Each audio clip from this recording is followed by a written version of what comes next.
میری آپ سے گزارش ہے اسی ڈسپلننگ کے ساتھ جس طرح آپ کے اساتذہ ناظرین تربیت کر رہے ہیں کہ سفید سوٹ اور ماشاءاللہ جو امامے آپ کو بتائے گئے ہیں وہی امامے آپ پہن کر رہیں۔ دیکھیں امامہ جو ہے یہ پیارے آقا علیہ الصلوۃ والسلام کی سنت ہے، کیا ہے؟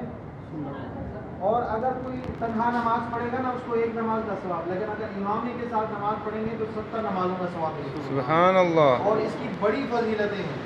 امامہ جو ہے یہ سر کا تاج ہے، تو لہٰذا آپ گھر میں بھی مدرسے میں بھی امامے کو سجائے رکھیں، اور جب آپ گھر میں داخل ہوں پھر بھی یہ امامہ نہیں اترنا چاہیے بلکہ امامہ آپ کے سر پر سجا رہے۔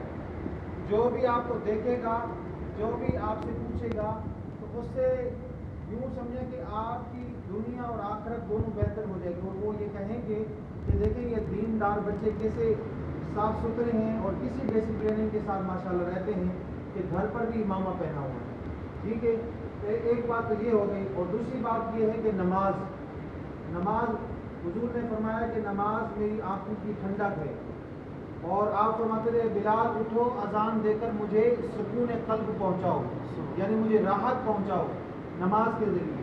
تو یہ نماز جو ہے اس کا بھی ہم نے معمول بنانا ہے۔ بعض بچے یہاں پر تو پڑھتے ہیں نماز کیونکہ یہاں پر اساتذہ کا ڈر ہوتا ہے ناظرین کا، لیکن گھر پر جیسے جاتے ہیں تو یہ پگڑیاں بھی اتر جاتی ہیں، وردیاں بھی اتر جاتی ہیں، پھر وہی کھیل کود اور وہی جو ہے نا وہ جو اپنا جو بچپن کا وہ ہوتا ہے اس معاملات میں پڑ جاتے ہیں۔